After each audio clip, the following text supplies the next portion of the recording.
Idoso de 77 anos é agredido com um soco. Ele caiu e teve traumatismo craniano. O agressor passeava com o cachorro pela calçada e não retirou os dejetos deixados pelo cão. Ao ser cobrado para fazer a limpeza, partiu para a agressão. Homem é morto a tiros na zona rural de Fundão. Ele teve as mãos e o pescoço amarrados e foi colocado no porta-malas do carro. Um vizinho da vítima também foi baleado. Só conseguiu escapar dos bandidos porque se fingiu de morto. Motorista perde controle de carro, derruba muro e invade o quintal de uma casa em Vila Velha. Moradores reclamam que acidentes são constantes no local. Dupla é presa acusada de assaltar o ônibus do Transcol em Cariacica. Pelo menos 5 coletivos teriam sido alvo dos suspeitos. Motorista morre ao tentar fazer ultrapassagem na BR-101 Norte. O carro bateu de frente no caminhão. Tiroteio durante caçada a traficantes na Serra. Até um helicóptero foi usado nas buscas. Criminosos procurados no Rio de Janeiro são presos tentando entrar no Espírito Santo. Os dois foram encontrados numa operação da polícia na divisa entre os estados. Olha só quanta água tratada sendo desperdiçada. O flagrante foi feito em Jacaraípe, na Serra. E governo anuncia investimento de mais de R$1 milhão para estudos climáticos no Espírito Santo. Um centro de pesquisa será implantado na UFES. A gente volta em 1 minuto.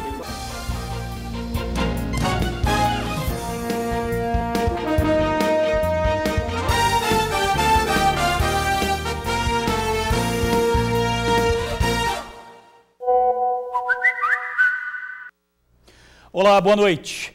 Idoso de 77 anos é agredido com um soco. Ele caiu e teve traumatismo craniano.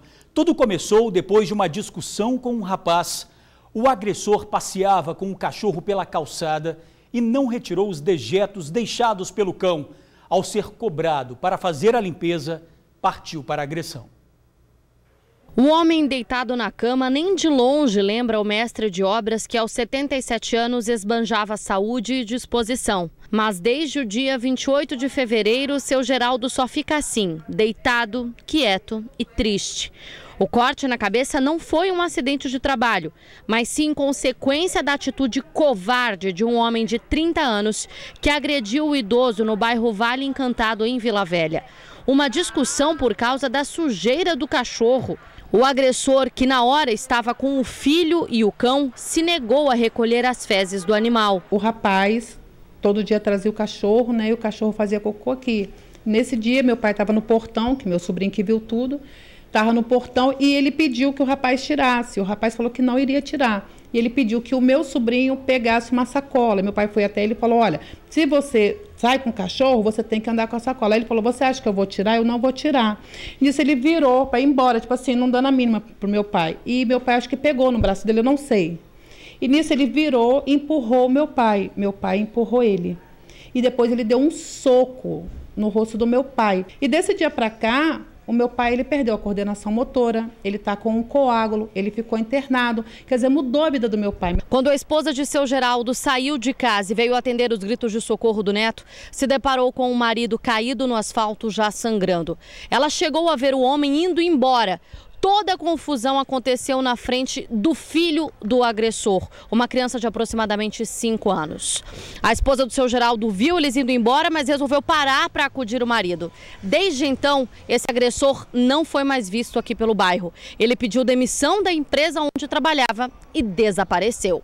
A família conseguiu identificar o homem que machucou o seu Geraldo e o caso foi registrado na polícia. O diagnóstico médico foi de traumatismo craniano e um coágulo se formou na cabeça do idoso. Desde o dia da briga, ele precisa de ajuda para andar, teve episódios de perda de memória e não fica mais sozinho. Há 15 dias ele foi fotografado trabalhando, fazendo o que mais amava.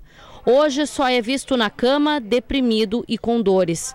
Para a família, um sofrimento que só vai acabar quando a justiça for feita. Ver meu pai ali, para a gente está sendo muito difícil, para os filhos, para a esposa, para os netos, para genro, para tudo. Os amigos dele aqui, nós só queremos justiça, só isso. Porque eu queria perguntar para esse rapaz o que ele faria se tivesse sido com o pai dele? Qual seria a reação dele? Qual seria a atitude dele? Eu queria só perguntar para ele isso. O porquê ele fez isso com meu pai? A Polícia Civil disse que o caso está sendo investigado pela Delegacia do Idoso.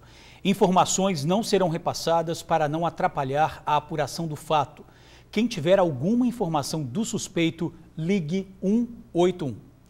Vizinhos são baleados durante assalto em Fundão. Uma das vítimas foi amarrada e colocada no porta-malas do carro. O homem não resistiu aos ferimentos. O outro se fingiu de morto e, mesmo ferido, conseguiu dirigir para pedir socorro. Foi por trás dessa janela que a dona de casa de 52 anos viu cenas que jamais vai esquecer. Ela estava se preparando para dormir quando um carro desgovernado invadiu o sítio dela. O condutor gritava por socorro. O cara chegou gritando socorro, socorro. Quando nós assustamos, ele já tinha passado a porteira e já estava aqui, ó, parado aqui. Aí ele saiu, aí meu marido foi lá ver o que era. Quando ele abriu o carro, ele caiu no chão. Ela conta que o marido ajudou a socorrer o homem. O motorista disse que estava baleado. Pediu para que os moradores ligassem para a polícia e também para o SAMU. Enquanto o socorro chegava, esse pano foi usado para limpar o corpo da vítima. Meu marido espichou ele, aí ele gritando, ai que dor, e tá tudo ardendo e joga água em mim. Ele tá queimando, moço? Ele falou assim, nossa, tá igual fogo, parece que eu tô dentro do fogo. Aí logo eu chamei os pessoal do socorro. Aí rapidinho chegaram. Durante a perícia, a segunda vítima foi encontrada no porta-malas, mas o jovem já estava morto. Foi assassinado com pelo menos 4 tiros, 2 deles na cabeça. A vítima estava com as mãos amarradas com um fio de celular. Segundo a polícia, as vítimas trabalhavam como revendedores de utensílios para o lar. O rapaz que sobreviveu contou que os dois foram fazer uma cobrança numa residência na zona rural de Fundão. Acabaram rendidos por bandidos armados e colocados no interior do veículo. Diz ele que foi assim, ele entrou, chegou na casa para cobrar, aí do nada eles foram rendidos, os caras botaram ele dentro do carro e saíram, dizer que eles rodaram. Ele rodou um tempão com ele. Quando as duas vítimas estavam dentro do porta-malas do carro, os criminosos foram na direção deles e atiraram várias vezes. O homem que sobreviveu contou que, mesmo baleado, se fingiu de morto e aguardou que os bandidos fossem embora. Quando eles foram, o rapaz assumiu a direção do carro e andou cerca de 1 quilômetro para pedir socorro. Na hora que ele levou o tiro, ele se fingiu de morto. Foi por isso que ele conseguiu sair de lá da estrada e vir para cá. Aí foi a primeira casa que ele encontrou, que estava aqui, já estava aceso, né? Aí ele abriu a porteira e chegou gritando, socorro, socorro. O motorista foi socorrido em estado grave e levado para o hospital Jaime Santos Neves, na Serra. A dona de casa conta que nunca passou por algo parecido. Ela está assustada e pensa em até se mudar do local. É o medo de tamanha brutalidade e violência que tirou o sossego de uma região tranquila. Eu tô assim, passada, Tô em pânico, né? Muito assustada, né? Porque aqui você vê como é que é, né? Aí, foi ruim de eu ir mais na rua sozinha, que às vezes eu ia na rua e voltava, mas agora eu não sei não. Se vai vencer o contrato do meu marido agora em maio, eu não sei se eu vou continuar aqui não. A Delegacia de Fundão investiga o caso. Até o momento, nenhum suspeito foi preso. Motorista morre após acidente grave na BR-101 Norte. O carro bateu de frente num caminhão ao tentar fazer uma ultrapassagem. O acidente aconteceu em Sooretama. O motorista do carro, de 50 anos, morreu na hora. O corpo dele ficou preso às ferragens. O trânsito teve que ser parcialmente interrompido no trecho, mas já foi liberado. O nome da vítima não foi divulgado. O motorista do caminhão não ficou ferido. Suspeitos de assaltar passageiros do Transcol em Cariacica são presos. Segundo a polícia, o local escolhido pela dupla para agir era a rodovia do Contorno.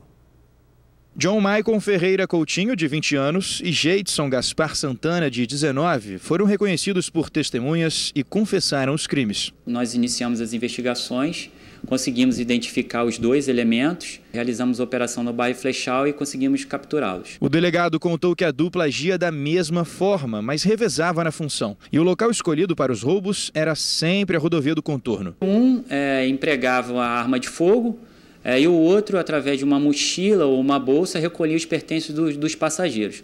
Notadamente aparelhos de telefone celular, relógio, cordão e dinheiro. A rodovia do contorno, no município de Cariacica, é o que a gente observa que tem maior incidência de roubo no interior de coletivo, né? Em depoimento, os assaltantes disseram que tinham uma dívida com traficantes de drogas e por isso cometiam os assaltos. Depois que saíam dos ônibus, John Michael e Jadson vendiam os pertences levados no mesmo dia para fazer mais dinheiro. O delegado aproveita a situação para dar um alerta às pessoas que se interessam ou até compram esses produtos roubados. As pessoas que compram produtos oriundos de atividade criminosa estão cometendo crime de receptação. Já estamos com alguns receptadores já identificados. Em breve vamos realizar operações para conseguir retirar esses elementos, os receptadores de circulação também. O primeiro roubo a coletivo dos dois que se tem registro aconteceu em dezembro do ano passado. Mas a polícia acredita que a dupla cometeu mais crimes. A gente acredita que com a divulgação das imagens, das fotografias desses elementos, outras vítimas os vão reconhecer e nós poderemos elucidar esses roubos também. Como o alvo principal dos assaltantes era o celular, a polícia orienta os passageiros a não ficarem com o aparelho em mãos enquanto esperam o ônibus. A gente tem observado que na maioria das vezes os elementos eles já ficam analisando as vítimas dentro do terminal, nos pontos, e durante o assalto eles vão direto nessas pessoas. Evitem manipular o telefone celular dentro do coletivo e nos terminais e pontos. Se precisar fazer necessidade de uso do aparelho, que procure um local seguro, utilize o aparelho e guarde em um local seguro. Criminosos procurados no Rio de Janeiro são presos tentando entrar no Espírito Santo. As prisões aconteceram durante uma operação de fiscalização na divisa entre os dois estados. Um dos detidos estava num ônibus de viagem. Ele tinha um mandado de prisão em aberto por roubo. O outro foi abordado num carro e também era procurado por roubo. Os crimes foram cometidos nas cidades de São Gonçalo e Niterói, região metropolitana do Rio de Janeiro. Os detidos foram encaminhados para a delegacia. Motorista perde controle de carro, derruba muro e invade o quintal de uma casa em Vila Velha. Moradores reclamam que acidentes são constantes no local, pedem uma sinalização ou mudança no trânsito. O carro ficou destruído. Os airbags foram acionados, tamanha a força da batida. O muro foi quebrado e o veículo só não invadiu a casa porque uma árvore segurou. Mas os pedaços que voaram atingiram a porta e o telhado. Pelo asfalto, a marca da frenagem é grande, mas não o suficiente para evitar o estrago. O acidente foi nesta segunda-feira, por volta de 9 horas da noite, na rua Alice Coutinho, bairro Vale Encantado, em Vila Velha. A região é conhecida como Penicão. Dona Zezé, de 80 anos, tinha acabado de entrar em casa com o neto quando o veículo invadiu o quintal. O menino, de 8 anos, acordou desesperado. Se acabar, chamar entrar para dentro, 9 e pouco da noite. Vamos entrar, ele dormiu, não tinha dormido ainda não. Quando eu desligo a lâmpada, bateu aquele negócio, falei, o que foi isso? Aí ele já acordou gritando, que não queria morrer, Eu falei assim, bom, já passou. Eduardo, que também mora na residência, estava na calçada quando ouviu o estrondo. Ele viu o rapaz que dirigia sair correndo depois da batida. Eu só vi o barulho quando chegou na hora, eu corri para dentro de casa, quando eu cheguei ali, o rapaz já tinha saído. Aí quando eu cheguei e vi a fumação subindo ali, eu corri, tirei a bateria. Aí eu não vi mais ninguém, já tinha corrido o menino. Vanderlei, filho de Dona Zezé, alega que é a segunda vez que um carro invade o terreno onde a família mora. Ontem ele já estava deitado quando escutou o estrondo e os gritos de socorro do filho. Eu tomei um susto que eu só vi o poeirão passando, parecia que fosse, meu Deus do céu, foi um caminhão que bateu. Aí quando eu fui olhar aqui, o sujeito que estava dentro do carro saiu correndo e fui ver minha mãe, o carro começou a pegar fogo. Os carros não explodiu porque o pessoal veio rapidinho e tirou a bateria dele, que ele começou a pegar fogo. O meu filhinho de 8 anos me gritou, papai, me tira daqui que senão eu vou morrer, com medo. A rua Alice Nunes não tem nem 10 anos, mas segundo os moradores, ela sempre foi desse jeito. Nunca teve sinalização, nem sequer um redutor de velocidade. Desde que essa rua foi aberta, o trânsito aqui sempre foi intenso. E pelo bairro não faltam histórias de acidentes registrados nesse trecho. O muro da casa de Dona Clenice, por exemplo, pode cair depois de tantas batidas. Ônibus, carro pequeno, já bateu, né? Já teve vários acidentes aqui também, atropelou senhoras de idade. E o muro da casa da senhora tá mole? Tá mole, tá balançando. Basta alguns minutos na rua para ver carros em alta velocidade, disputando espaço e um vai e vem de veículos sem fim. Para quem vive nessa região, ver acidentes aqui já se tornou comum. Por enquanto, a consequência tem sido apenas material. Prejuízo grande para os moradores. Mas o medo é de que a qualquer momento uma tragédia aconteça. Tô vendo a hora, tem muita criança aqui nessa rua. É perigoso para todo mundo, para os adultos, qualquer um. Tem que ter uma sinalização aqui. Tem, o asfalto é estreito, ou se não a mão única. A Prefeitura de Vila Velha disse que vai enviar uma equipe da Engenharia de Trânsito para analisar a sinalização e verificar se há necessidade de um redutor de velocidade no local. Trio é preso após trocar tiros com a polícia na Serra. O grupo foi encontrado pelos militares com a ajuda do helicóptero da PM. Os acusados estariam vendendo drogas numa área de vegetação do bairro Serra Dourada 2. Ao verem a polícia, os suspeitos teriam atirado e corrido para a mata. Eles acabaram detidos pouco depois. Os militares encontraram 2 revólveres, uma pistola, 240 pedras de crack, cocaína e dinheiro. O trio foi levado para a delegacia. O Espírito Santo vai ganhar um centro de estudos climáticos. O investimento de R$ 1.300.000 foi anunciado hoje pelo governo. O termo de cooperação foi assinado durante uma cerimônia no Palácio Anchieta. Foi implantado o primeiro Centro de Estudos Climáticos do Espírito Santo. O centro tem o objetivo de realizar pesquisas em diversas áreas, como saúde, agricultura, recursos hídricos e logística. A intenção é avançar o conhecimento científico do Estado na área climática. A ideia é que o conhecimento sirva para balizar as ações da gestão, né, para que elas possam, o governo e as autoridades e as entidades possam tomar decisões baseadas em evidências científicas, para que isso então possa ajudar ou sanear problema ou mitigar a ação dessas mudanças, que às vezes elas vão ser provocadas por agentes que estão muito distantes de nós. Nas últimas décadas, esse estado tem experimentado uma série de extremos climáticos, dos dois lados, principalmente secas, que afetam profundamente a economia do estado, mas também chuvas muito intensas, como em dezembro de 2013, que causaram um grande número de mortes e desastres naturais. Então esse centro, ele vai coordenar uma série de pesquisas e buscar propor medidas de adaptação. O centro de pesquisa vai funcionar na Universidade Federal, a UFES, e recebeu um investimento de mais de R$ 1.300.000. A gente olha para mudanças climáticas de uma maneira muitas vezes preocupante. O Espírito Santo viveu nos últimos anos uma seca sem precedentes, né, no registro histórico que a gente conhece. E o que a gente pode fazer nesse momento é entender melhor quais as leis que governam as mudanças climáticas, de que maneira a atividade humana impacta e pode, de alguma forma, gerar ações mitigatórias desse impacto. A iniciativa vai auxiliar também na formação de novos pesquisadores aqui no estado. Tenho certeza que daqui a alguns anos será um centro de renome internacional, essa é a nossa meta, vai formar muitos pesquisadores e possivelmente a maioria deles ficará no estado e vão contribuir para gerar essas medidas de adaptação. Foram tempos difíceis. Como soldado, seu Raimundo enfrentou batalhas numa guerra, mas também precisou derrubar muralhas de dor, sofrimento e saudade. Hoje, aos 96 anos, ele faz uma reflexão da própria vida. Se emociona ao concluir que fez parte da história, do Brasil, do mundo, construiu uma bela família e é um homem feliz. Os quadros na parede revelam a história de um homem que lutou a Segunda Guerra Mundial. Raimundo Barbosa Ramos, de 96 anos, foi soldado durante a terrível época.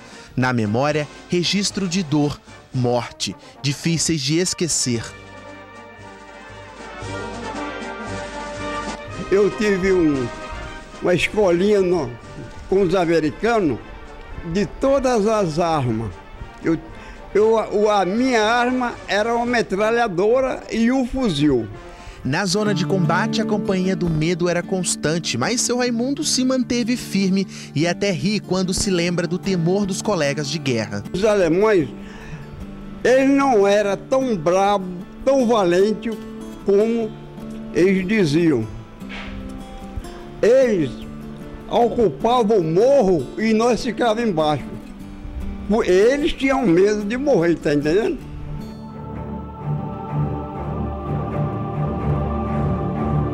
Como filho único, o soldado enfrentava as batalhas com uma força maior, a força de quem precisava voltar para os braços da família, a recompensa ao difícil período de frio, lama e terror. Meus amigos, aqui, de Santa Teresa, olha aqui, esses aqui morreram todos, só de Santa Teresa.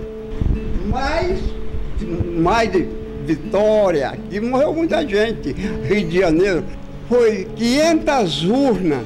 Prova viva da Segunda Guerra Mundial, o combatente construiu uma vida de amor e conquistas. Tem 8 filhos, 16 netos e 6 bisnetos.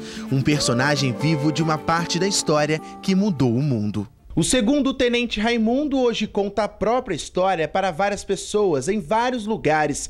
Leva uma mensagem de que a guerra não foi só tristeza. Foram dias de lutas, mas também dias de glória. Ele se orgulha de tudo o que passou. E como eu sou feliz, tá entendendo? Como eu sou feliz, né?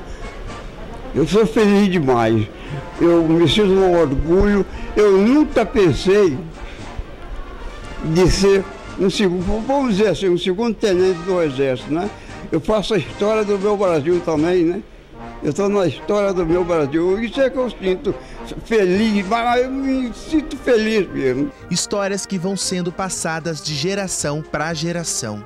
Aprendi com meu pai a ser homem, aprendi com meu pai a respeitar as pessoas, aprendi com meu pai a ser um bom esposo. Meu pai está casado há mais de 60 anos, então aprendi a ser trabalhador como meu pai, aprendi a ser honesto como meu pai e tratar as pessoas como gente. Primeiro eu aprendi a amar e respeitar minha família. Meu avô, para mim, é um exemplo de amor e respeito. Ele nos proporcionou uma família gigante que a gente ama e que a gente tem a oportunidade de conviver. E, sobretudo, eu aprendi a apreciar a história das pessoas. Gostar da história do meu avô e poder compartilhar fez com que eu amasse isso, amasse ouvir as pessoas, escutar as pessoas. E para nós, netos, filhos do vovô, é um prazer, porque a gente tem a certeza e a convicção de que a gente dentro de casa tem alguém que ajudou a mudar a história do mundo.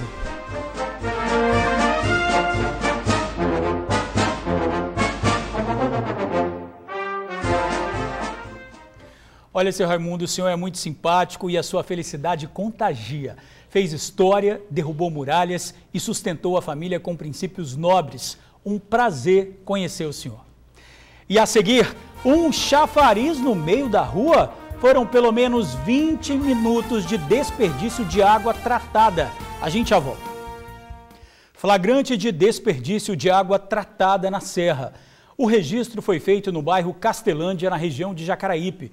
Equipes da Cesan faziam serviço de reparo na rua Leão Castelo. Um cano teria sido quebrado. A água ficou jorrando por 20 minutos. A Cesan disse apenas que a água é de um condomínio que está em construção e não de um cano da empresa. E a gente fica por aqui. Outras informações agora no SBT Brasil e amanhã no Tribuna Notícias, primeira edição com Ingrid Schwartz e Torino Marques. Muito obrigado por assistir ao jornal, pela companhia de sempre. Boa noite e eu te espero amanhã.